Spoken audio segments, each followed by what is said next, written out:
agar hidup kami Tuhan berkenan di hadapan-Mu ya Bapa. Biarlah Tuhan Engkau mencurahkan Roh Kudus-Mu bagi kami Tuhan, agar kami bisa bergaul karib dengan Engkau Tuhan. Karena hanya dekat dengan-Mu Tuhan, jiwa kami tenang Tuhan. Terima kasih Bapa. Kami bersyukur Tuhan pada pagi hari ini atas ibadah yang telah kami selenggarakan Tuhan.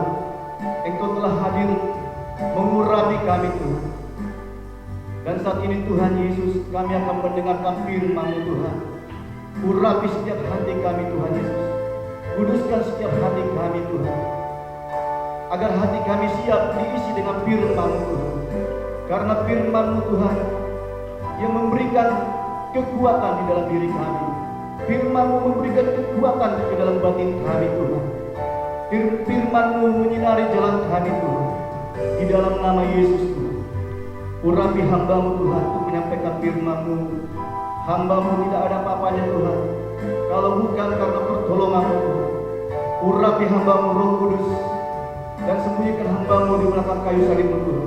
Bapa, kami berdoa, kuduskan tempat ini Tuhan dengan kuasa darah-Mu Yesus. Biar darah anak domba mentahirkan ruangan ini. Atmosfer yang ada di ruangan ini Tuhan kuduskan dengan api Roh Kudus-Mu, sehingga virus corona tidak bisa memasuki tempat ini, memasuki gereja-Mu, memasuki tubuh kami. Kami bersepakat menolak di dalam nama Yesus Kristus. Terima kasih Tuhan. Kami akan mendengarkan firman-Mu Tuhan. Mari jemaat Tuhan, kita yang mendengarkan firman Tuhan siap katakan bersama-sama, amin.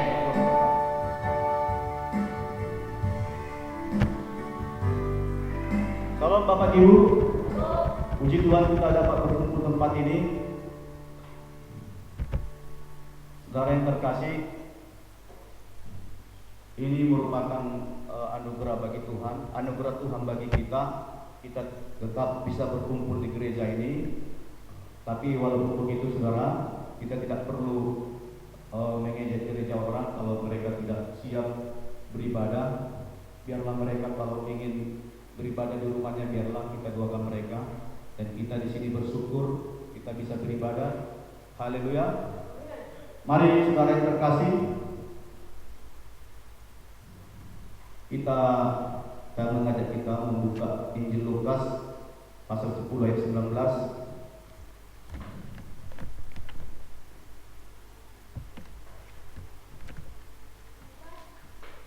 Lukas 10 ayat 19. Perjanjian baru.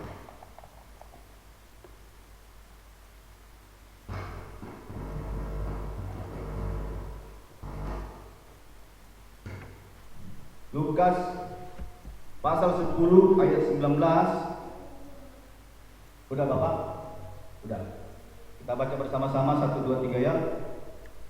Sesungguhnya aku telah memberikan kuasa kepada kamu untuk menginjak ular dan kalajengking, dan kuasa untuk menahan kekuatan musuh, sehingga tidak ada yang akan membahayakan kamu. Sekali lagi saya bacakan di sini. Beginilah firman Tuhan, sesungguhnya aku telah memberikan kuasa kepada kamu untuk menginjak ular dan kalajengking, dan kuasa untuk menahan kekuatan musuh, sehingga tidak ada yang akan membahayakan kamu. Haleluya. Saudara yang terkasih, ini merupakan Bapak Ibu khotbah Tuhan Yesus Kristus sendiri kepada para muridnya saat itu, khususnya ke-70 muridnya di luar dari murid Yesus yang ke-12. Sebagaimana yang sudah kita ketahui Bapak Ibu. Nah, ini merupakan pengalaman pertama saudara yang terkasih bagi ke-70 murid itu, bahwa dikatakan di ayat 17,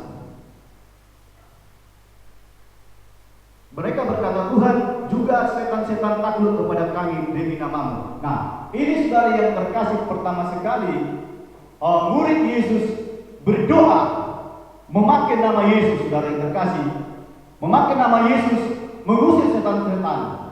Hanya di dalam nama Yesus semua setan itu pergi. Dan ini menjadi iman orang Kristen, khususnya kita, ini menjadi gaya hidup kita, orang karismatik. Kita menolak kuasa-kuasa setan hanya di dalam nama Yesus Kristus. Sehingga ayat 19 dikatakan Yesus, sesungguhnya aku telah memberikan kuasa kepada kamu untuk menginjak ular dan kalajengking, dan kuasa untuk menahan kekuatan musuh, sehingga tidak ada yang akan membahayakan kamu. Nah, garis bawah di situ kuasa. Nah, saudara yang terkasih, ayat ini merupakan ayat ayat skripsi saya tahun 2009 yang lalu, waktu saya di STT Betel. Skripsi saya tentang okultisme, yaitu tentang kuasa-kuasa kegelapan. Ini ayat 19 ini bicara tentang kuasa.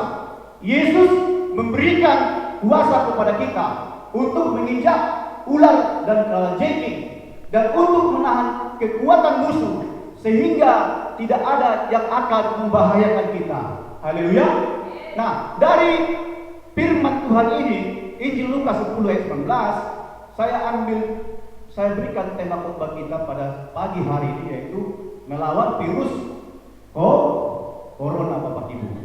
Melawan virus corona. Ini khotbah saya jilid B. Kalau pada minggu lalu judulnya hanya virus corona. Nah, Bapak Ibu saudara yang terkasih, sebelum kita bicara tentang bagaimana strategi melawan virus corona, ya, terlebih dahulu kita harus melihat keadaan sekarang, Bapak Ibu. Sebagaimana sudah saudara ketahui, sejak tanggal 31 ya, jadi 31 Desember yang lalu, ini virus corona menjadi masalah besar. Kalau minggu yang lalu saya sudah katakan pertama sekali terjadi di Wuhan, ya, di Cina, dan sampai merembes ke negara-negara tetangganya, sampai ke sana ke sini, saudara yang terkasih. Sampai virus corona melanda dunia saat ini tahun 2020. Virus corona suatu virus yang mematikan, saudara yang terkasih. Ya, virus yang mematikan, yang tidak memandang bulu, baik rakyat jelata, dia masuk, ya. Dia tidak memandang bulu rakyat jelata, pegawai, pengusaha, ataupun pejabat, bahkan rohaniawan, tidak memandang bulu, saudara yang terkasih, sebagaimana yang Anda ketahui. Nah, perlu saya sampaikan ini, Bapak Ibu, supaya kita mengerti. Kalau pada minggu yang lalu saya sudah sampaikan, tapi ada hal yang kurang. Bapak Ibu saudara yang terkasih, dalam seminggu ini saya menonton TV Kompas. Dikatakan di sini, ini pengantar khotbah saya dulu. Saat ini udah hampir lebih kurang 2.013.993 kasus di dunia yang positif corona. Ya, 12.013.993. Ada sekitar 170 negara di dunia ini. Dan ini menjadi PR bagi bangsa-bangsa untuk bersama-sama menghadapi virus corona ini, Bapak Ibu. Ada 5 negara yang saya catat di sini yang berdampak paling besar virus corona. Yang pertama, tolong koreksi nanti kalau ada yang salah angkanya, mungkin karena masalah perubahan waktu, karena setiap hari ada perubahan. Yang pertama, Amerika Serikat. Saya lihat di televisi beberapa hari yang lalu, 614.246 kasus corona, kematian 26.064 orang. 2 Spanyol 177, 633 kasus, kematiannya 18.579 orang. Italia 162.488 kasus, kemudian kematian sebanyak 21.067 kematian. Prancis, ya, 143.303 kasus, kematiannya 15.729. Sehingga di Prancis sektor-sektor pariwisata, tempat-tempat pariwisata ditutup, ya, di negara Prancis. Kemudian yang terakhir Jerman, urutan kelima, 132.210 kasus, kematiannya 3.500, berarti 2,3%, Bapak Ibu. Nah, sehingga virus corona ini menjadi hal yang sangat menakutkan, saudara yang terkasih, bagi umat manusia. Lalu Indonesia sendiri, kita Indonesia juga menjadi beban kita, menjadi masalah besar di Indonesia, karena di Indonesia sendiri dalam sepekan ini sudah mencapai angka ODP. Ini saya catat 169.446, PDP 11.873. Kemudian yang positif corona 5.516 kasus, sembuh 548 pasien corona dan meninggal 496 orang. Ini referensi televisi per tanggal 16 April. Bapak Ibu Saudara terkasih, saya bacakan sedikit lagi. Nah, kemudian untuk data corona di Jakarta, ini yang saya catat minggu yang lalu dari TV Kompas. Yang positif 2.670 kasus, sembuh 202 pasien dan meninggal 244 orang. 244 orang, Bapak Ibu. Nah, yang paling diperhatikan 36 orang mahasiswa STTBL Jakarta kena, saudara yang terkasih. Ya, artinya virus corona ini tidak memandang bulu. Ya, itu hanya kata pengantar ya, tapi nanti kita tidak usah takut. Nah, sehingga Bapak Presiden Jokowi memberikan instruksi kepada pemerintah daerah, mulai dari pemerintah provinsi sampai daerah, kota, sampai kelurahan. Presiden Jokowi meminta agar transparan data virus corona Bapak Ibu. Transparan. Nah, kalau yang kemarin ada takut-takut ya. Nanti kalau dikatakan begini nanti tidak puas. Tapi Presiden sekarang kepingin diadakan transparan data yang terkena virus corona. Tidak ada lagi yang perlu ditutupi, Bapak Ibu Saudara terkasih. Baik data dari kepolisian, dari dinas kesehatan, dari kelurahan, harus transparan. Presiden meminta harus transparan. Nah, Bapak Ibu Saudara terkasih, itulah saudara yang terkasih virus corona yang saat ini sudah melanda dunia, Bapak Ibu Saudara terkasih. Ya. Nah, saya mempelajari ada 3 hal yang terjadi dalam dampak dari virus corona ini, Bapak Ibu Saudara terkasih. Silakan dulu Pak Robert. Yang pertama, perekonomian masyarakat menjadi anjlok. 70 sampai 80%. Mungkin ini tidak disangkal lagi Bapak Ibu ya. Khususnya perekonomian rakyat jelata, tukang becak, pedagang kaki lima, ini anjlok pendapatannya. Tukang parkir, kami tukang becak ya, Bapak Ibu. Itu sampailah 70 sampai 80% Bapak Ibu. Kalau dulu pendapatan saya sehari bisa 130.000 dan itu harus dapat karena banyak yang harus saya tanggulangi, harus bayar ini, bayar itu, BPJS, Mandiri. Sekarang bayangkan Bapak Ibu pendapatan saya sehari hanya 30.000. Itu kotor lah. Kalau ada sedikit nanti agak berkat ya kan, kita syukurin 40.000. Nah, sehingga banyak mengeluh Bapak Ibu ya. Tukang parkir juga. Nah, di sini tapi kita salut dengan Bapak Presiden Jokowi. Bapak Presiden Jokowi, saya yakin Tuhan jamah hatinya, Tuhan berikan inspirasi surga, kebijakan. Ya, Bapak Presiden mengeluarkan Kepres sendiri ya, Kepres Presiden bahwa meliburkan kredit kereta 1 tahun bagi nelayan, tukang ojek. Ini tukang ojek garis miring apa ya? Tukang becak. Ini karena kalau orang yang mengkredit becak rata-rata di surga, jadi pekerjaannya di kertas sabit FPF, becak, ojek. Nah, tapi di sini ada hal yang menggeliat di hati saya, Bapak Ibu. Ada penyangkalan Kepres ini. Ya, ada pemberontakan terhadap Kepres Presiden. Kenapa saya katakan demikian? Bahwa 2 minggu yang lalu PPF mendatangi saya, lalu tanya kredit kereta. Ini aneh-aneh ya, saya bilang kok ditagih lagi.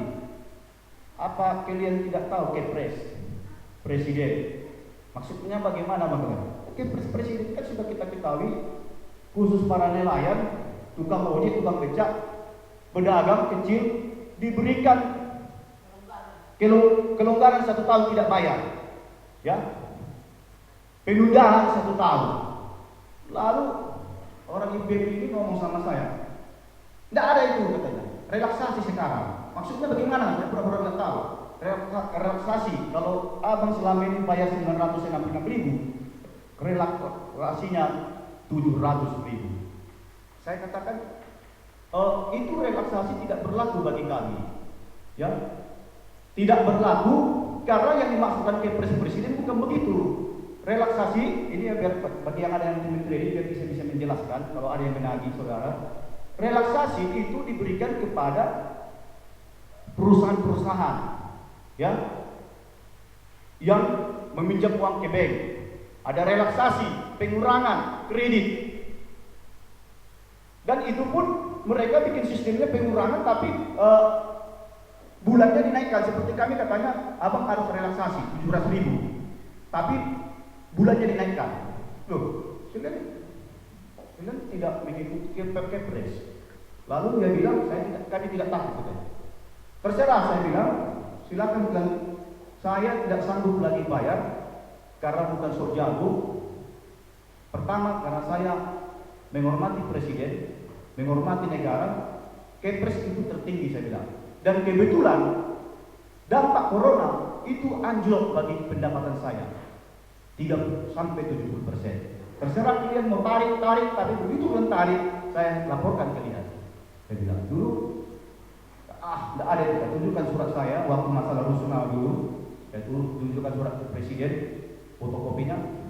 Saya tunjukkan surat masalah Metamedika dulu, sampai Metamedika datang minta maaf ke rumah dulu, sampai bawa apel langgurkan, dilanjutkan. Saya tunjukkan masalah BPJS, saya surati. Kalau kalian silakan tarik, saya bilang. Tapi kalian sudah melanggar Kepres. Nah, Bapak Ibu sudah terkasih. Tapi puji Tuhan ya, presiden mengambil kebijakan. Nah, anjlok sampai 70-80%. Ya, PKW mungkin juga Bu ya. Merasakan ya. Karena tidak ada yang cair. Apalagi di sini profesi kita, tukang parkir, Pak Perdi ini udah 2 kali kita kunjungi Pak ya. Kami kunjungi setiap tidak nampak kami kunjungi. Sama Pak Robert ini kami kunjungi sampai kita minum, sampai Pak Gembala korban-korbanan, tapi Pak Perdi ini tidak datang juga. Dan mungkin karena dampak apa itu Pak? Parkir, corona, menurun. Nah, saya perhatikan Pak Perdi ini, saya mungkin tulang ya. Kalau selama ini saya perhatikan rame-rame parkirnya setiap hari untuk Jogja, bisa sampai sehari 50 kereta, bisa lah dapat dasar 70.000. Sekarang 3.000 katanya. Jadi dia mungkin segan, apa nanti dulu ya kolektan saya. Tadi kami sudah bilang tak usah dipermasalahkan dulu. Kadang Pak Presiden bilang asal mencabut kan. Tapi itulah saudara yang terkasih, kita sudah merasakan itu Bapak Ibu. Nah, karyawan sekarang sudah di PHK 2.800.000. Karyawan saya dengar di TV Kompas sudah 2.800.000 orang Bapak Ibu. Nah, sehingga keluarlah kata-kata orang EGM kepada saya waktu meninggalkan rumah kami. Dibilangnya lah begini, oke lah Bang, berlakulah Kepres Presiden sama Bang. Sebenarnya kami melaksanakan tugasnya Bang. Kami takut di PHK. Takut di PHK. Ya karena kita lihat situasi negara sekarang, swasta tidak bisa lagi berproduksi, ya karena mereka merasakan anjlok. Mungkin sampai juga 70% ya atau 50%. Bagaimana menggaji? Banyak yang sudah dirumahkan Bapak Ibu di PHK. Inilah yang dikhawatirkan nanti akan semakin banyak orang di PHK Bapak Ibu sudah terkasih. Nah, tapi di sini Bapak Ibu, kita tidak perlu takut masalah ekonomi kita yang anjlok. Mari saya ajak saudara membuka Mazmur 33 ayat 18.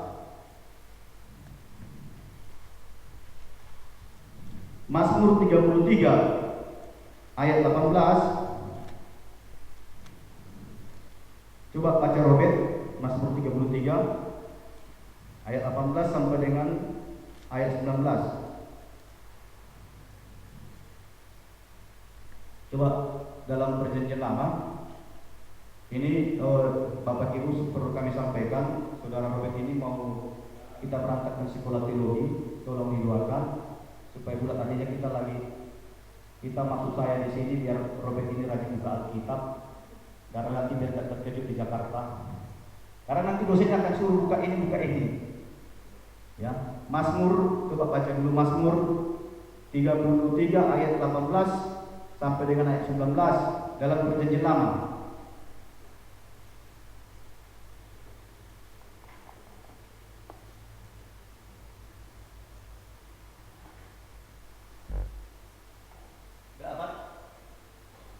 Mazmur 33 ayat 18 sampai dengan 19.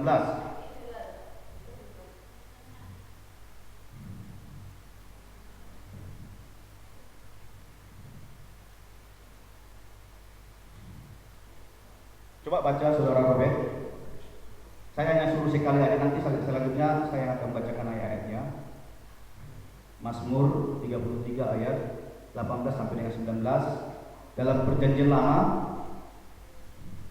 Setelah kitab Ayub, kalau tidak bisa, coba baca di situ saja dari monitor.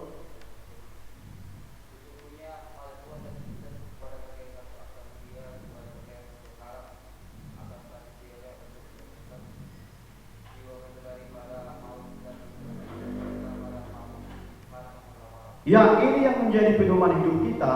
Dikatakan firman Tuhan di sini, sesungguhnya mata Tuhan tertuju kepada mereka yang takut akan Dia, kepada mereka yang berharap akan kasih setianya, untuk melepaskan jiwa mereka daripada maut dan memelihara hidup mereka pada masa kelaparan.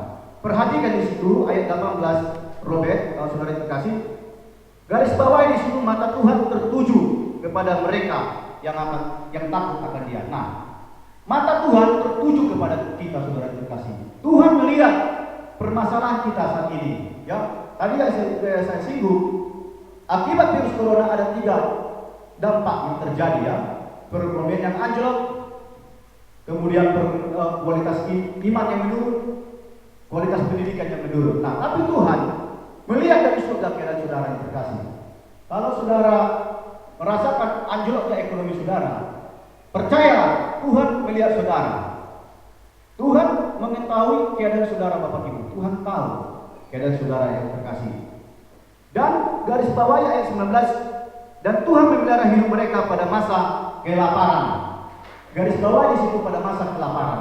Inilah yang dilanda oleh manusia saat ini. Inilah yang dilanda bagi bangsa Indonesia pada masa kelaparan. Tuhan memelihara hidup kita pada masa kelaparan, pada situasi virus corona saat ini yang sudah melanda Indonesia, yang anjlok pendapatan kita, Bapak Ibu sudah terkasih. Artinya di sini tidak perlu kita khawatir. Ya, Tuhan memelihara hidup kita. Di dalam krisis ekonomi karena virus corona, Tuhan memelihara hidup kita. Haleluya. Nah, saya percaya akan hal ini. Saya sudah bicara sama istri saya, tapi sudah ada perubahan. Yang penting kita bisa makan, saya bilang. Kalau dapat pun 30.000, disyukuri aja sama Tuhan. Kalaupun tinggal bersih ke rumah 12.000 atau 10.000, ini bisa beli telur. Bisa beli telur goreng. Di sini Tuhan memelihara hidup kita, Bapak Ibu. Yang penting hati saudara melekat kepada Tuhan. Yang penting kita berdoa pada Tuhan. Haleluya. Mujizat pasti akan terjadi. Saya percaya mujizat Tuhan dan pemeliharaan Tuhan, Bapak Ibu. Pada tahun yang lalu, ketika saya menari becak Agnes, saya dapat 100.000 dari ongkos satu orang.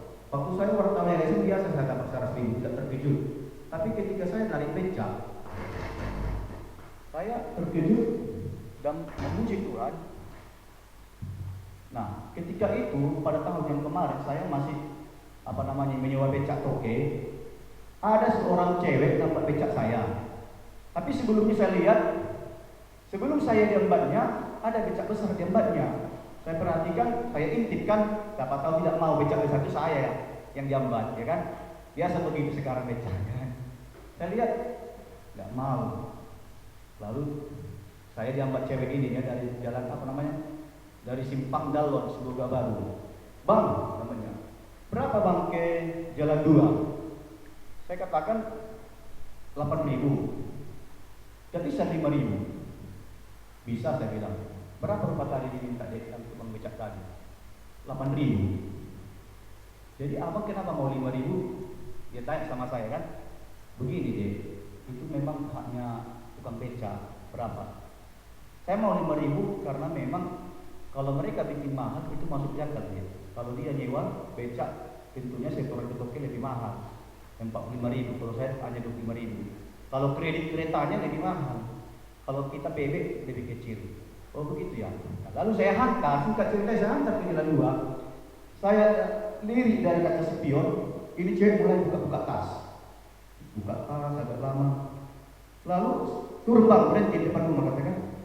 Lalu dia turun, dikasihnya uang begini, masukannya. Saya turun. Ya, turun saya jalan. Saya lihat uang 100.000. Berarti ini mujizat Tuhan. Saya terpikir loh, ini nggak salah dia ngasih. Saya jalan, nggak saya buka langsung di depan rumahnya. Saya buka di depan rumah Pardede. Ya, dia turun di Jalan 2 ya kan. Saya buka di rumah Pak Pardede, saya lihat 100.000. Lalu ada tukang beca teman saya bilang, saya dapat 100.000 dari cewek itu.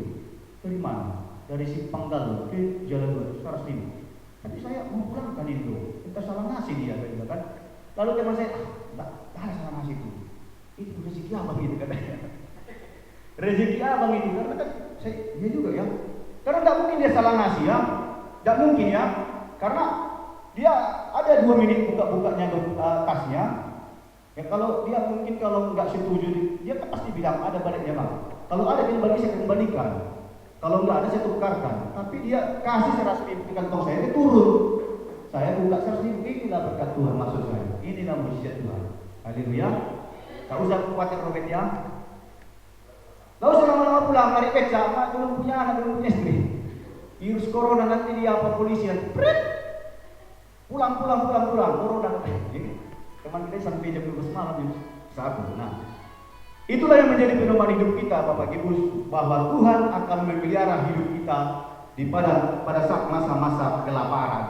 Tuhan akan memelihara hidup saudara dan saya pada masa situasi virus corona yang saat ini, yang sudah membuat anjlok perekonomian kita, dan Tuhan pasti akan membukakan mujizat bagi kita. Tuhan pasti memberikan mujizat bagi kita. Haleluya. Nah, yang kedua saya perhatikan dampak dari virus corona, krisis iman. Ya, catat ya Robert ya. Krisis iman, khususnya iman Kristiani Bapak Ibu, iman gereja. Ya. Tapi saya singgung sedikit ya. Kenapa saya katakan krisis iman? Ini sudah krisis iman, khususnya iman orang Kristiani. Ya, takut kepada virus corona, khawatir, gereja takut. Perlu saya sampaikan, ketakutan tanpa bertobat tidak ada artinya. Ya, saudara yang terkasih, inilah yang dialami gereja-gereja saat ini. Ya, dalam tapi saya perhatikan, saya checking tadi, sudah mulai ada yang gereja. Teman-teman kita Protestan sudah ada yang buka gerejanya, puji Tuhan. Tapi di sini kan kalau dalam peraturannya kan, kalau sinagoga kan zona merah. Bagi kalau bahasa pemerintah kira-kira begini, tidak disuruh ditutup. Kalaupun harus diadakan ibadat, dilaksanakan aja peraturan pemerintah, cuci tangan. Ya kan, pada masuk ibadah cuci tangan seperti sudah disediakan Pak Gembala kan, cuci tangan. Ada yang sudah cuci tangan tadi? Cuci tangan pakai sabun. Kemudian pakai masker, tidak laksanakan. Tapi tidak mungkin saya pakai masker ya. Seperti Menteri Kesehatan Gubernur Andi Baswedan berpidato pakai masker terus, lucu nanti ya. Tapi nanti oke lah, pulang kita pakai masker. Sudah kita laksanakan ini. Sudah ada yang terkasih ya. Inilah harapan kita, harus bangkit kembali gereja. Nah, yang ketiga di sini, kualitas pendidikan anak menurun Bapak Ibu. Karena krisis, karena situasi corona berdampak pada pendidikan anak menurun. Memang guru, ini guru hanya melaksanakan tugas ya Bu ya. Tugas dari pemerintah, ada menteri menteri pendidikan, di bawahnya nanti ada dinas pendidikan provinsi sampai daerah, meliburkan ya. Terus libur tukang becak juga susah. Kalau Robert tidak pula susah. Tidak ada langganan tukang becak selama ini, itu kan anak sekolah selama ini. Yang susah saya. Kan yang susah becak-becak besar. Robek ini masih ada langgarannya tukang sayur ya. Kalau becak besar tidak laku ke tukang sayur. Bapak Ibu, ini lagi yang kami alami. Nggak laku kami di pasar. Yang enak sekarang Daniel sama Robek. Ya, sayur pasar masih terbuka. Untuk kalau kami sekarang ini susah. Anak sekolah, ada anak sekolah sini. Ada anak sekolah sering naik becak. Berlangganan becak. Bagi yang berlangganan sudah libur, langganan kami sudah libur di KBP langganan saya. Tambah libur. Nah, ini kualitas pendidikan menurun. Karena tidak akan mungkin lebih baik pendidikan anak di rumah daripada di sekolah. Hah? Iya, karena nanti di rumah anak pura-pura belajar, ya, mengerjakan PR, ya, akhirnya inilah si bengkel kami yang kerjakan jadi kakaknya. Nah, saudara yang terkasih, itu hanya pengantar Bapak Ibu, nanti kita lanjutkan lagi. Itulah kualitas pendidikan menurut kami. Saudara yang terkasih, virus corona ini berarti saya sudah merasakan begini.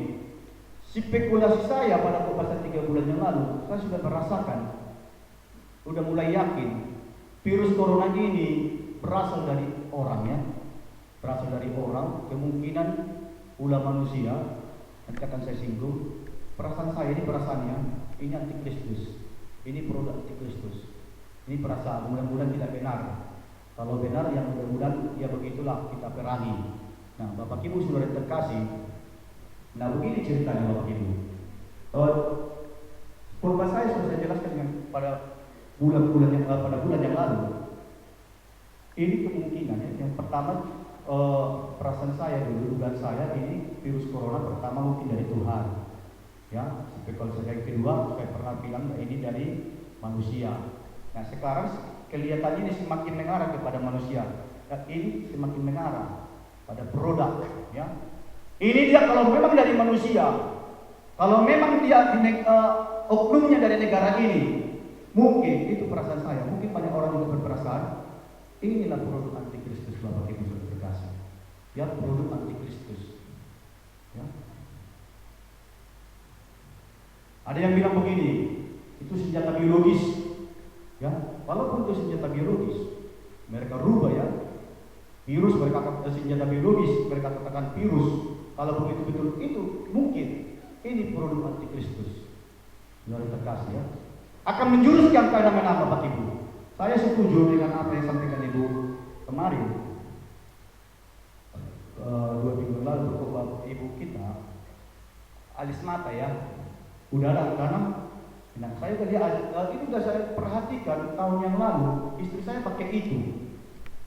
Saya bilang kenapa? Dan mungkin saya bilang kamu buangkan, nanti marah. Berapa harganya dulu? Kalau dibuang berapa rugi? Tapi inilah, ini akan menjurus dan ke mana-mana.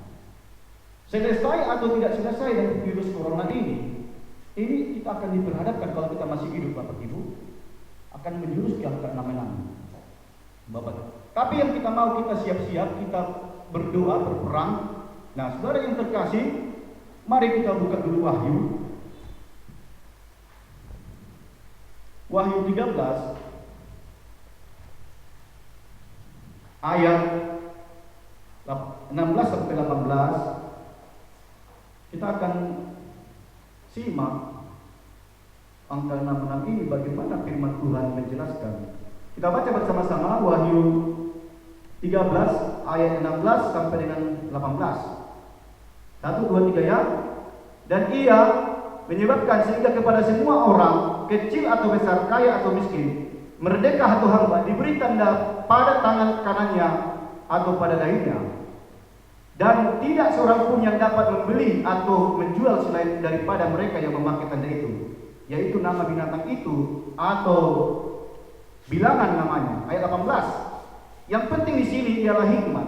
Barang siapa yang bijaksana, baiklah ia menghitung bilangan binatang itu, karena bilangan itu adalah bilangan seorang manusia dan bilangannya ialah 666. Garis bawah di situ 666. 666. Nah, ini akan menjurus yang ke-66 ya. Kehidupan ini kita akan diperhadapkan nanti dengan akhir zaman, kita akan diperhadapkan dengan antikristus yang pernah saya khotbahkan yang lalu. Kalau ini dia dari antikristus, turun antikristus, ini akan menjurus di angka 6 Bapak Ibu. Tapi sebelumnya nanti akan ada pengangkatan ya. Nanti sebelum antikristus menyatakan dirinya, sebelum antikristus melaksanakan sistem 6 yang namanya microchip face identification. Microchip ini merupakan semacam kartu memori kecil yang bisa dimasukkan ke dahi, apa dikatakan dahi atau tangan, ya, yang ada kode angka 66 di situ. Ini nanti mungkin dibilang orang ini kecanggihan zaman. Memang itu kecanggihan zaman, dan itu perlu antikristus. Ini yang harus diwaspadai Bapak Ibu Saudara terkasih. Ini akan kalau kita tidak terangkat, ini akan diberikan kartu chip identification untuk membaca sistem pembacaan harga barang tersebut. Nah, kalau nanti kita tidak terangkat Bapak Ibu, contohnya kalau tidak semua nanti orang Kristen sebelum ke-6, tidak semua orang Kristen yang terangkat Bapak Ibu, tidak semua, ya, karena sebelum di tahun 2002 itu sudah untuk pilih di Medan, tapi ini versi lama ya, ini versi Amerika Serikat pilihnya. Pada saat pengangkatan, tiba-tiba orang hilang. Ini harus sering kita khotbahkan supaya membuatkan iman kita ya. Tiba-tiba nanti ada banyak orang hilang. Waktu saya tutup film yang hari itu, ada yang lagi pegawai lagi ngetik komputer, hilang, berangkat, tinggal dasternya. Ada supir taksi terangkat. Nah, tapi ada taksi, ada pesawat terbang, pilot ataupun peragawati tidak terangkat, ya, tidak terangkat. Ini versi lama ya, yang terangkat penumpangnya. Kenapa pramugari itu tidak terangkat? Karena dia selingkuh sama pilot sering. Dibikin kilas film itu ya, dia selingkuh sama pilot sehingga tidak terangkat. Tapi suaminya yang setia kepadanya di rumah, yang lagi memasak, tiba-tiba ada suami yang masak ya, tidak kerja pada saat itu film dia terangkat. Istrinya pramugari tinggal bersama pilot selingkuhannya. Nah, artinya di sini Bapak Ibu Saudara terkasih, kalau kita nanti masih hidup menjelang antikristus datang, ini harus menjadi motivasi bagi kita. Ini harus kita perhatikan baik-baik firman Tuhan ini. Hidup kita harus kita perhatikan hubungan kita kepada Tuhan supaya kita terangkat. Haleluya. Supaya kita terangkat, Bapak Ibu. Karena negeri nanti kalau tidak terangkat, kalau roda tidak terangkat, tidak bisa ngisi bensin, harus pakai angka 66. Nah, akhirnya nanti yang tidak mau menerima Kanaan itu akan dipenggal kepalanya. Memang bisa kita lari dan kita lari ke gunung, tapi dalam film yang satu dokter, orang-orang yang lari suatu hari nanti dapat juga. Mereka dapat di gereja, ya. Orang-orang Kristen yang berhasil lari, tapi lama-lama mereka rindu ke gereja, masuk ke gereja, disitulah sudah ada antikristus, Bapak Ibu Saudara kasih. Mereka akan dipenggal kepalanya. Yang tidak mau menyangkal imannya. Saya pernah testing anak saya si Mikael. Saya pernah bilang, kalau kau diperhadapkan nanti dengan angka-angka kau tidak atau tidak? Lalu dia bilang tidak. Kau mau dipenggal kepala? Iya enggak. Yang penting masuk surga katanya Bapak Ibu Saudara kasih. Saya sedih juga mendengar itu. Mudah-mudahan dia terangkat ya. Nah, perhatikan di sini Bapak Ibu. Yang tidak menerima angka-angka akan dibunuh. Dan jelas ya, Wahyu 13 ayat 15. Coba baca dulu. Coba kita baca. Dan kepadanya diberikan kuasa untuk memberikan nyawa kepada patung binatang itu, sehingga patung binatang itu berbicara juga dan bertindak begitu rupa, sehingga semua orang yang tidak menyembah patung binatang itu dibunuh. Siap-siap telah dibunuh kalau tidak terangkat. Makanya kita harus terangkat, dibunuh. Nah, tapi jangan getar hati. Kalaupun kita nanti dibunuh, akan terjadi Wahyu 20 ayat 14. Coba kita baca Wahyu 20 ayat 14. Perhatikan di situ.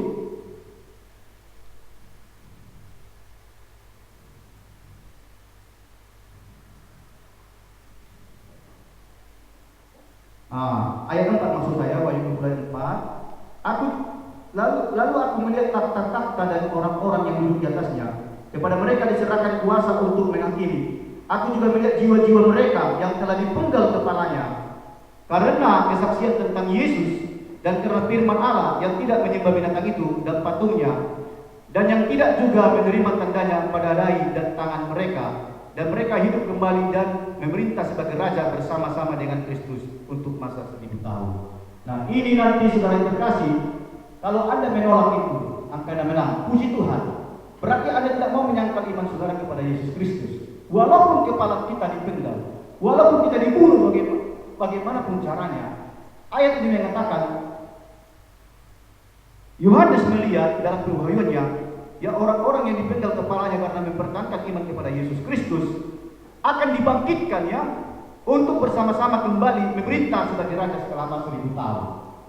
Ini nanti orang-orang yang menolak itu akan memerintah bersama Yesus Kristus selama 1000 tahun.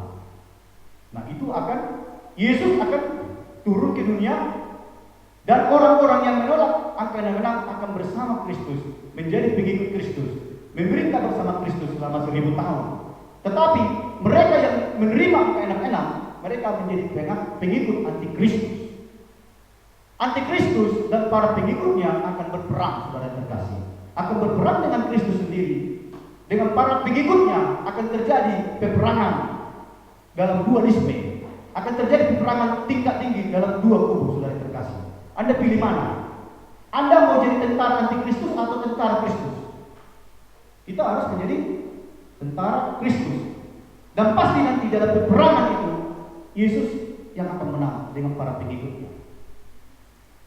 Tapi bagi antikristus dan para pengikut antikristus akan dilemparkan ke dalam api dan belerang. Kita buka ayatnya. Ya, ini Wahyu 19 ayat 20. Supaya saudara bisa mempertimbangkan ya. Saudara pilih mana nanti? Pilih menolak, angka menang, bisa melanjutkan hidup saudara di dunia ini, atau pilih saudara menerima, maksud saya, saudara bisa melanjutkan hidup saudara nanti, tapi saudara menolak, kepala kita dipenggal. Pilih yang mana? Ini menjadi renungan bagi kita. Ya, Wahyu 19 ayat 20. Coba kita baca bersama-sama. Wahyu 19 ayat 20. Saya bacakan di sini, mari kita baca bersama-sama 1 2 3 ya. Maka tertangkaplah binatang itu dan bersama-sama dengan dia nabi palsu yang telah menadakan tanda-tanda di depan matanya, dan dengan demikian ia menyesatkan mereka yang telah menerima tanda dari binatang itu dan yang telah menyembah patungnya. Keduanya dilemparkan hidup-hidup ke dalam lautan api yang menyala-nyala oleh belerang. Garis bawah di situ yang paling penting menjadi renungan kita, yaitu keduanya dilemparkan hidup-hidup ke dalam lautan api yang menyala-nyala oleh api dan belerang. Inilah yang akan diterima nanti, ya, antikristus, nabi palsu dan pengikut antikristus yang sudah menerima kenanan itu akan dilemparkan ke dalam api neraka, disiksa dengan api dan belerang. Pertimbangkan saudara yang terkasih, kita pertimbangkan. Belerang tahu itu apa? Waktu teroris meledakkan kampung kami di Jalan Cendrawasih yang juga rumah kami kenal, ini terorisnya bunuh diri ya, bunuh diri, meledak, tapi suaminya sudah terlebih dahulu tangkap Densus 88, ditabrak seperti Filipina Hongkong. Nah, dibawa ke Jakarta, ya. Saya juga cerita saya di Mabes Polri. Nah, diinterogasi, diselidiki para gegangan dan Densus 88. Bahannya dari mana? Ya, bahan bom itu dari mana? Kan banyak bom yang sudah diangkat dulu di Jalan Cendrawasih dan di Jalan Butilang sana, yang juga di Jalan Singamangaraja. Nah, bom itu bahannya sebagian dari belerang, saudara terkasih. Belerang. Belerang ini bermanfaat untuk sumber ledakan dalam bom itu, meledak. Nah, di sini dikatakan tadi mereka akan disiksa dengan api dan belerang. Nah, ini ngeri kali nanti ya. Pertimbangan bagi kita untuk menguatkan iman kita. Kalau Anda menerima kanan menang, Anda akan disiksa dengan api dan belerang. Belerang itu bahan dari bom, ya, meledak-ledak. Waktu saya SD dulu, saya pernah bakar belerang. Waktu anak-anak itu musik, meledak-ledak dia, bam, bam, belerang. Saudara yang terkasih, nah, Antikristus nanti akan menguasai perekonomian dunia. Seperti yang pernah diceritakan Bapak Gembala, mereka akan menguasai sistem perekonomian dunia. Ya, implikasinya sudah nampak sekarang ya. Virus corona ini, ya, kalau ini nanti menjurus lama, ya, mereka akan menguasai perekonomian dunia, dan ini akan nanti perekonomian dunia akan dikuasai oleh Bank Dunia. Dan bukan hanya perekonomian dunia dikuasai oleh Kristus, sistem pemerintahan akan dikuasai mereka, dan militer akan mereka kuasai. Jadi artinya satu pemerintah nanti dalam dunia, ya, satu pemerintah yaitu Antikristus sendiri yang memerintah. Ya. Tapi nanti Yesus datang. Ya. Ini harus menjadi doa kita. Mereka akan menguasai dunia ini. Akan banyak nanti produk-produk mereka yang kita perhatikan yang akan terjadi. Karena ayat tadi katakan, barang siapa yang bijaksana, baiklah mereka memperhatikan angka yang nama itu, menghitungnya Bapak Ibu terkasih. Nah, saudara yang terkasih, kita doktrin anak kita ya Bapak Ibu. Di sini harus mulai sekarang kita doktrin anak kita. Ada teman saya wartawan si Toga di Kampung Kelapa. Waktu saya kunjungan menginjili, ketemu sama istrinya.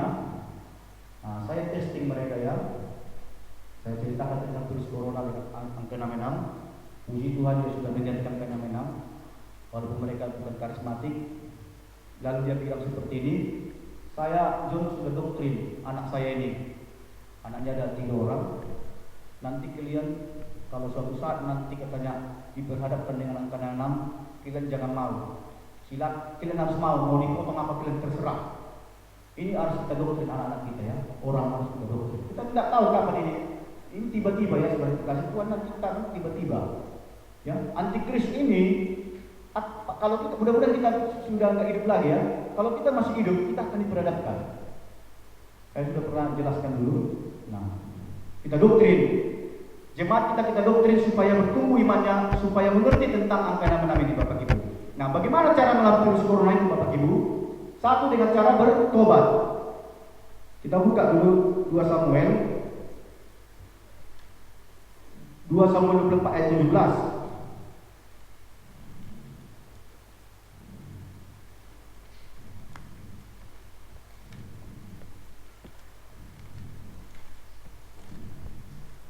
Dua baca 2 Samuel 24 ayat 17. Kita baca bersama-sama 1, 2, 3 ya. Dan berkatalah Daud kepada Tuhan ketika dilihatnya malaikat yang tengah memusnahkan bangsa itu, demikian sesungguhnya aku telah berdosa dan aku telah membuat kesalahan, tetapi domba-domba ini apakah yang dilakukan mereka? Biarlah kiranya tanganmu menimpa aku dan kaum keluarga. Ini yang harus kita lakukan bertobat saudara terkasih. Ini sudah pernah saya sampaikan ya. Ini virus corona sudah melanda dunia. Apapun yang menjadi permasalahannya, ya, baik ini mungkin dari Tuhan atau dari manusia, kita harus bertobat saudara terkasih. Kami sudah kita sudah cetak stiker. Kita singgung suara-suara pertobatan. Mungkin nanti akan dibagikan kembali ke Bang Becak. Kita harus bertobat Bapak Ibu saudara terkasih. Nah, kebetulan ini PSBB, ya, PSBB sudah diadakan, pembatasan sosial berskala besar. Nah, di sini saya perhatikan, memang baik PSBB-nya. PSBB diadakan pemerintah bagi kota-kota yang sudah kena zona merah, Jakarta dan yang lain sebagainya. PSBB artinya kan sudah kita tahu bersama, akses masuk ditutup ya. Orang-orang diminta diajak untuk di rumah Bapak Ibu saudara terkasih. Maka sehendaknya dalam pelaksanaan PSBB ini, gereja hamba-hamba Tuhan mengajak, ya, kita ajak jemaat Tuhan itu untuk bukan sekedar di rumah saja, tapi untuk berdoa. Mari kita buka dulu Yesaya 26.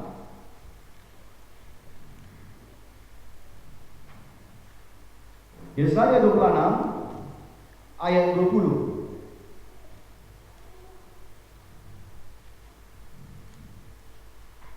Dikit lagi khotbah saya ini, sekitar 10 menit lagi saya tutup. Yesaya 26 ayat 20. Yang kita baca di situ dikatakan, "Mari bangsaku, masuklah ke dalam kamarmu, tutuplah pintumu sesudah engkau masuk. Bersembunyilah barang sesat lamanya sampai amarah itu berlalu." Ini firman Tuhan, ya. Pemerintah mungkin tidak sengaja menerapkan PSBB. Ini sejalan dengan firman Tuhan Bapak Ibu Saudara terkasih. Bahwa dikatakan di situ, "Mari bangsaku, masuklah ke dalam kamarmu, tutuplah pintumu sesudah engkau masuk, bersembunyilah." PSBB dilaksanakan pemerintah kita, ya. Kita dikarantinakan, ya. Zona merah diajak masyarakatnya untuk di rumah saja. Tapi jangan hanya sekedar di rumah nonton MPS, tidak. Kita harus berdoa Bapak Ibu Saudara terkasih. Ya. Baik itu nanti darurat sipil pun kita harus berdoa Bapak Ibu. Dan kita berdoa mengadakan peperangan doa tingkat tinggi Bapak Ibu Saudara terkasih. Nah, kenapa saya setiap dalam situasi virus corona ini, kenapa saya menyinggung corona? Ya, setiap saya berdoa saya thinking virus corona, kenapa Bapak Ibu? Setiap nanti 2 saat saya thinking. Ceritanya begini Bapak Ibu. Nah, saya kan sudah pernah saya khotbahkan, saya selalu menyembah Tuhan di becak. Musik hidup. Tapi ini flash disk udah dicuri orang. Ya 2 kali flash disk saya dicuri, ada 4 koronet ya. Sampai flash disk dulu dicuri. Tinggal 1 flash disk. Saya agak segan-segan memang sekarang. Jadi orang sudah virus corona tidak bertobat, justru jadi mencuri flash disk. Kalau dibeli 75.000 belum ada uangnya. Nah, saya dulu nyanyi sering. Nah, saya saudara yang terkasih, saya pernah nyembah Tuhan diiringi lagu jam 1 malam. Saya nyanyi, tiba-tiba saya memasuki alam roh Bapak Ibu. Ini saya sudah lama saya tidak mendapatkan penglihatan. Setelah saya tidak melayani lagi 10 tahun. Nah, tiba-tiba saya nyanyi, memuji Tuhan, mengikuti lagu, menyembah Tuhan. Saya lihat penglihatan. Di becak saya ada virus. Saya langsung mengerti ini virus corona. Dia kecil, secara kasat mata sebenarnya tidak bisa kita lihat virus corona ini. Tetapi dalam penglihatan saya, dan saya yakin itu dari Tuhan. Karena posisi saya saat itu lagi nyembah Tuhan. Ya, saya lihat si kecil semut di tenda becak saya. Di samping saya doakan. Itu yang pertama yang saya alami. Kemudian yang kedua Bapak Ibu, beberapa minggu setelah itu di kamar, ya 1 minggu yang lalu di kamar saya doa, habis doa tertidur, saya juga penglihatan samping saya ya di kamar muncul lagi itu virus corona. Saya yakin itu virus corona ada sekitar banyak, ada 15. Saya langsung doakan. Ketika saya doakan berat kali tubuh saya ini. Saya doakan dalam nama Yesus, dalam nama Yesus. Pergi virus corona, pergi Bapak Ibu. Nah, inilah yang membuat saya bahwa ini harus jalani dengan peperangan dalam Tuhan. Haleluya. Ini membuat keyakinan kepada saya bahwa virus corona ini harus kita hadapi di dalam doa. Virus corona tidak bisa kita perangi hanya dengan kepintaran manusia. Ya. Virus corona tidak bisa diperangi hanya dengan metode-metode para pakar. Sampai-sampai ada pakar sekarang jaga jarak katanya di rumah Bapak Ibu. Bagaimana jaga jarak di rumah? Ya. Jaga jarak di rumah. Bagaimana suami istri jaga jarak di rumah? Mama sama ibu, sedangkan rumah kami kecil. Jaga jarak. Nah, ini jadi pakar. Jaga jarak di rumah berarti udah menimbulkan ketakutan ya. Jaga jarak di rumah berarti sudah timbul rasa ketakutan bagi manusia. Tidak lagi mengandalkan Tuhan. Untuk menghadapi virus corona, kita harus bersama-sama sepakat berdoa. Ya. Kalau tidak bisa berdoa di lapangan, kita berdoa di gereja. Kalau tidak bisa berdoa di gereja, di rumah, Bapak Ibu Saudara terkasih. Kalau ada istri, kalau tidak mau istri, berdoa sendiri. Haleluya. Ini saya yakin, ini produk daripada iblis sendiri. Ya. Kita harus hadapi dengan doa Bapak Ibu. Percaya, itu akan selesai. 2 hari yang lalu saya semakin diyakinkan dengan doa saya. Khotbah saya tidak pernah saya contek dari khotbah-khotbah pendeta di YouTube. Saya nggak pernah menerima, termasuk khotbah ini saya persiapkan sendiri.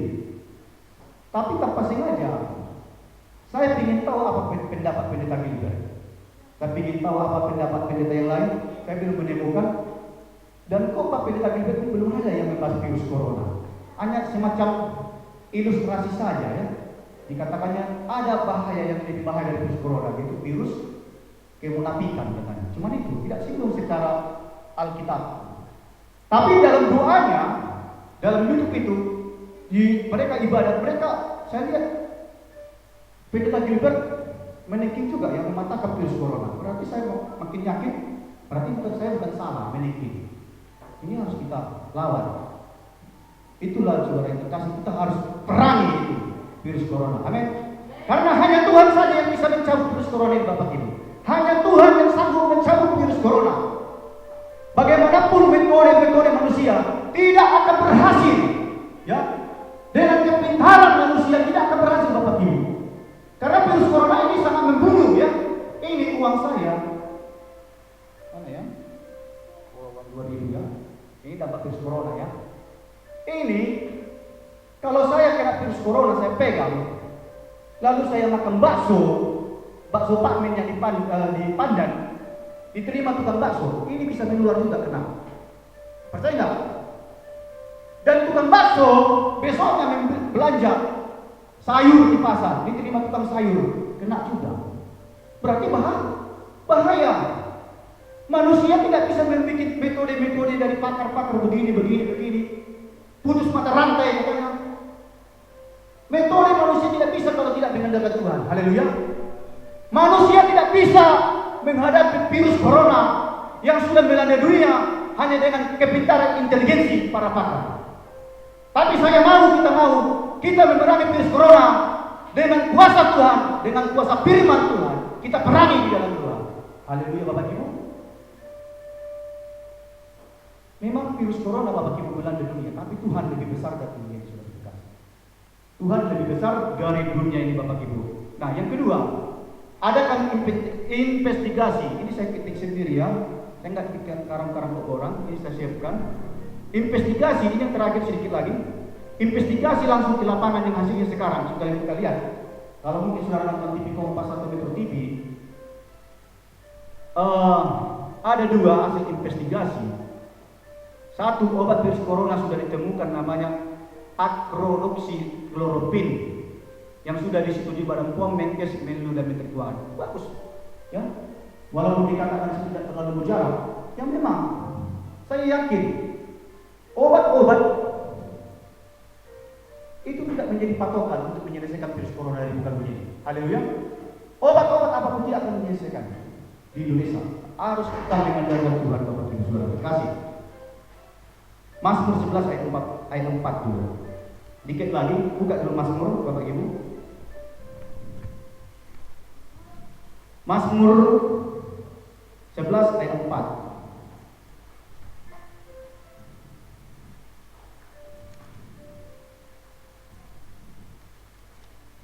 Mazmur 11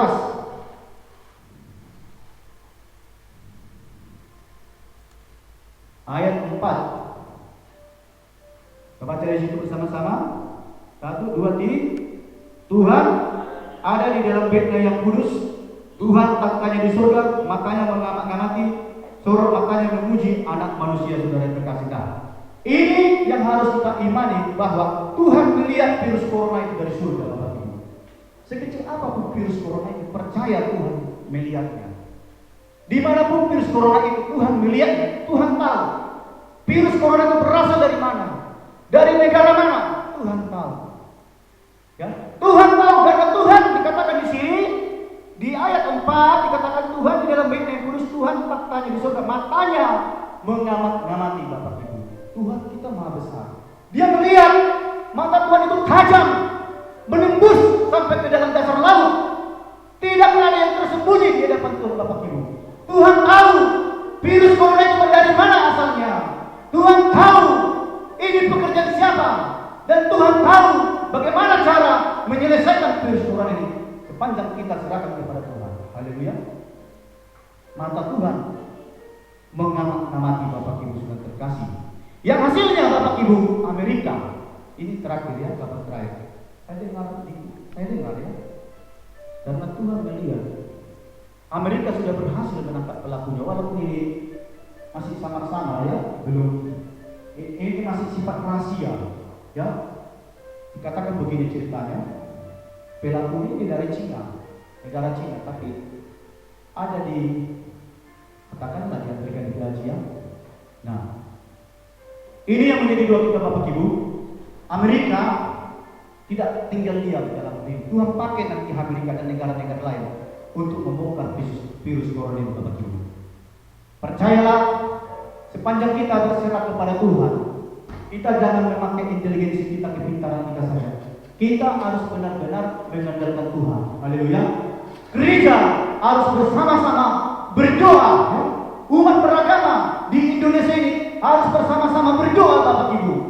Kalau tidak bisa berdoa di rumah ibadah, berdoa di rumah masing-masing. Karena malaikat Tuhan bergema di sekeliling orang-orang yang takut akan Dia dan meluputkannya, saudara terkasih. Saya percaya kalau kita berdoa dan minta malaikat Tuhan turun untuk menjaga kita, malaikat Tuhan akan turun dan malaikat Tuhan akan menaati. Amin. Yang terakhir, ayat terakhir, Mazmur 39 ayat 9 ayat 34 ayat 9b. Sebelum saya tutup, Mazmur 34 ayat 9b dikatakan di sini, kita baca bersama-sama 1 2 3 ya.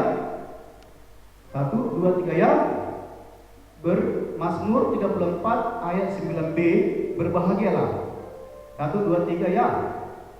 Berbahagialah orang yang berlindung padanya, saudara terkasih.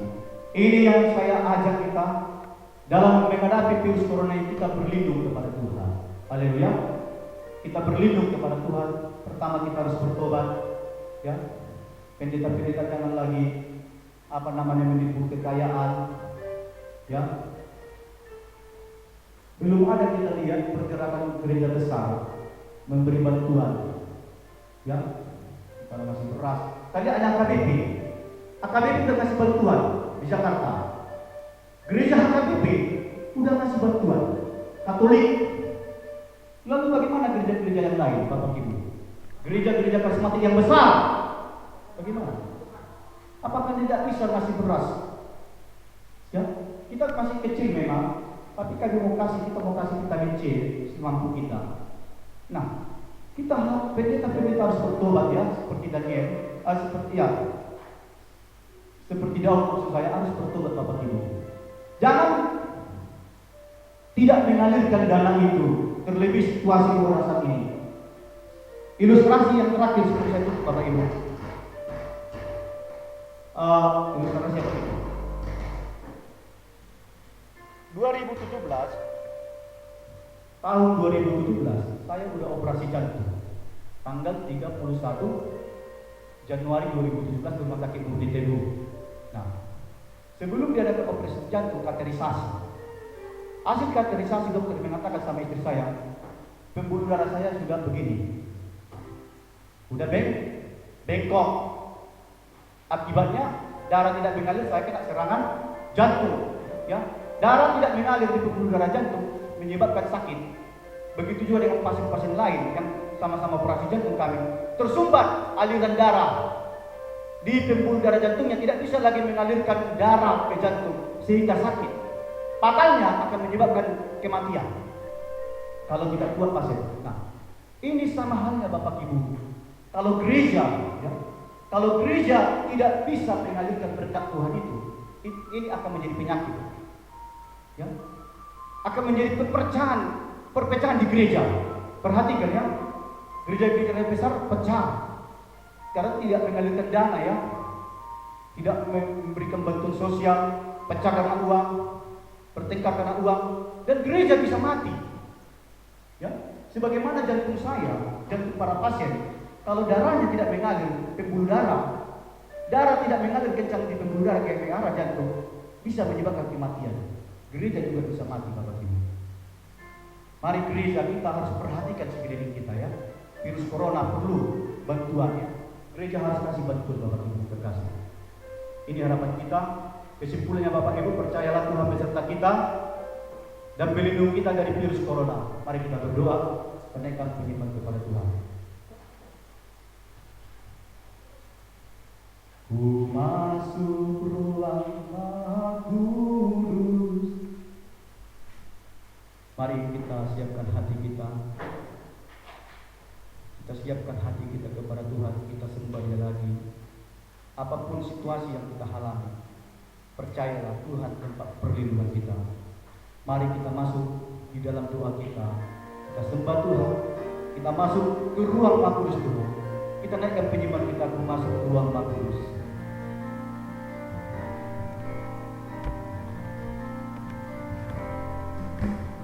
Masuk ruang Maha Kudus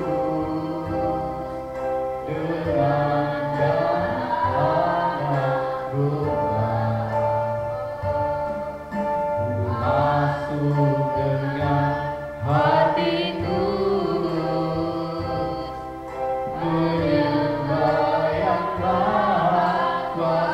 Bersama-sama kita katakan, ku masuk ruang Maha Kudus Tuhan. Ruang Maha Kudus dengan darah anak domba. Masuk dengan hati tulus, menyembah yang Maha Kuasa. Bersama-sama katakan, ku menyembah Tuhan. Kami sembah Tuhan. Ku sembah, ku menyembah Tuhan.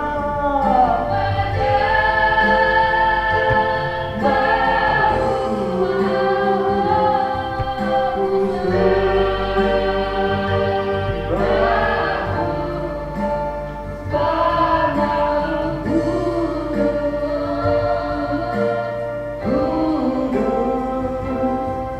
Tuhan, sekali lagi angkat tanganmu, sudah katakan, ku menyembahmu Tuhan. Ku menyembah, kami sembah Tuhan. Ku sembah, kami sembah Tuhan kita. Ku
Mari kita sembah Tuhan. Jangan engkau berdiam sekarang terkasih. Kita sembah Tuhan. Tempat perlindungan kita. Hanya Tuhan yang sanggup melindungi kita. Oh, haleluya. Haleluya, Yesus Maha Besar. Oh, ampuni kami Tuhan. Ampuni gereja-Mu Tuhan. Ampuni umat-Mu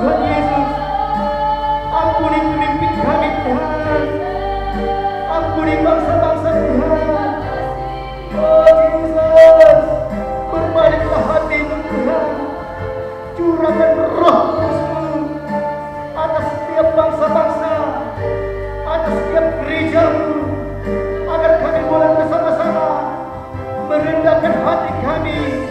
Kami berdoa sehingga Tuhan mencabut penyakit ini dari tubuh kami, dari gereja-Mu, dari dunia ini. Engkau cabut virus corona ini Tuhan, di dalam nama Yesus.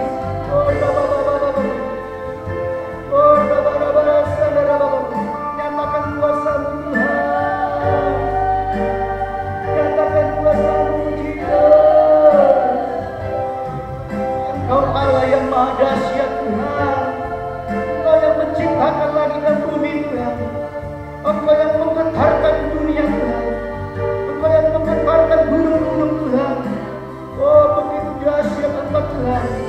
Engkau yang membangkitkan halilintar Tuhan, sehingga setiap gunung bergetar menyembah Engkau Tuhan. Kami sembah Tuhan.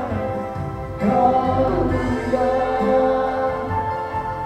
haleluya, maha besar Tuhan, maha besar Engkau Tuhan, maha dahsyat Engkau Tuhan, maha dahsyat Tuhan. Curahkan kuasa-Mu Tuhan, curahkan kuasa-Mu ke tengah dunia kami Tuhan, curahkan kuasa-Mu ke tengah bangsa kami Tuhan.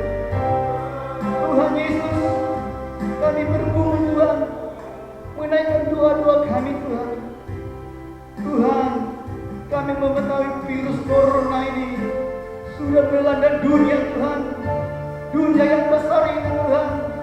Tapi kami percaya firman berkata, Engkau lebih besar dari dunia ini.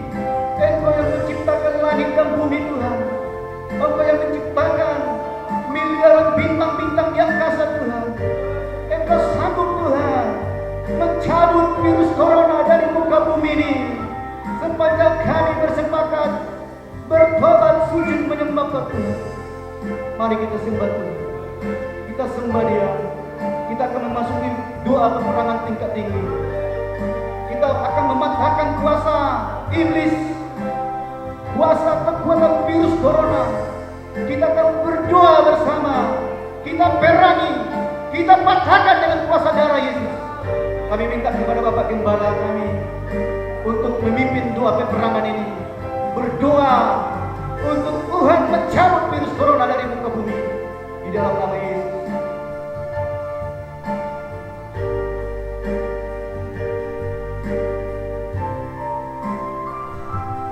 Bapak, kami berdoa,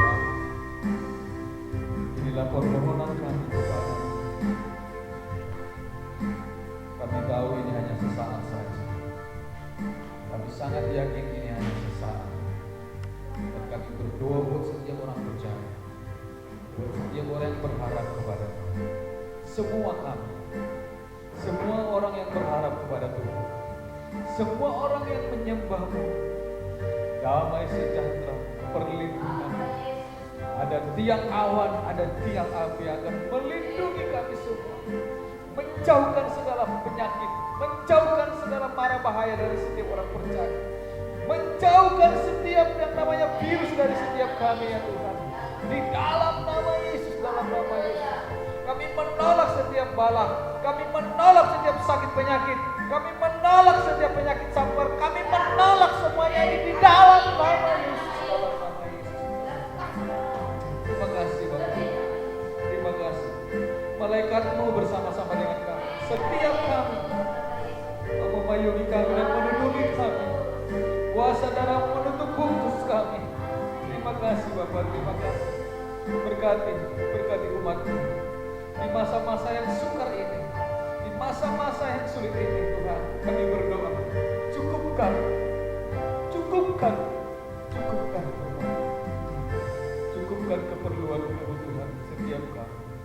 Tidak akan pernah meminta-minta orang yang berharap kepada Tuhan.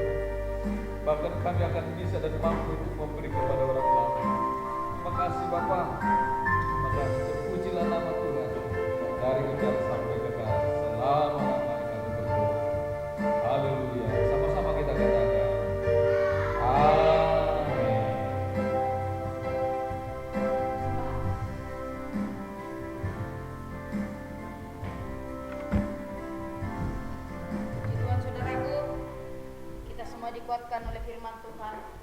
satu hal kuncinya bukan kuat, bukan gagah, tapi karena Tuhan. Amin. Kalau kita berlindung dan melekat kepada Tuhan, maka apapun dia tidak akan mampu dan mempan kepada anak-anak Tuhan yang dibungkus oleh darah Yesus. Haleluya. Diberkati hambanya yang menaburkan isi hatinya bagi kita saat ini. Semakin diberkati Pak, semakin ditambahkan terus hikmat bijaksana, pengurapan dari tempat yang maha tinggi. Amin.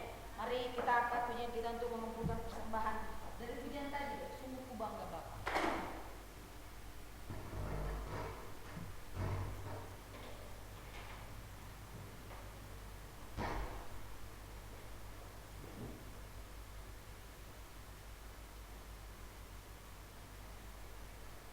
Sungguh ku bangga Bapak. Ya Allah.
Perlindunganmu atas kota kami Sibolga dan Tabaruga, perlindunganmu atas keluarga kami masing-masing ya Tuhan.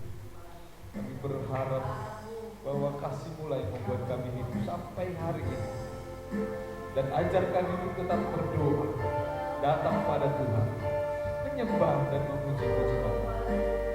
Kami tetap datang kuat untuk menghadapi hari-hari yang akan kami lalui. Kami akan berdiri tegak di hadapan Tuhan untuk menghadapi segala sesuatu yang akan terjadi di dalam setiap kehidupan ini. Berpuji-pujilah nama Tuhan, bermulalah nama. Jikalau sebentar kami akan pulang, mari saudara kita berdiri, kita mengangkat tangan kita semua bangkit berdiri. Kita mengangkat tangan kita, terimalah berkat dari Allah, kasih dari Tuhan Yesus Kristus, dan dalam persekutuan yang manis bersama dengan Roh Kudus dari Allah yang Maha Tinggi, di dalam nama anaknya Tuhan Yesus Kristus. Itulah yang akan menyertai engkau, membuat engkau kuat setiap hari, melindungimu, memagari engkau dengan keluargamu. Terima berkat ini hari ini sampai kekal selama-lamanya, dan menerima berkat Tuhan ini bersama-sama dengan saudara. Amin. Selamat siang, Tuhan Yesus memberkati kita semua.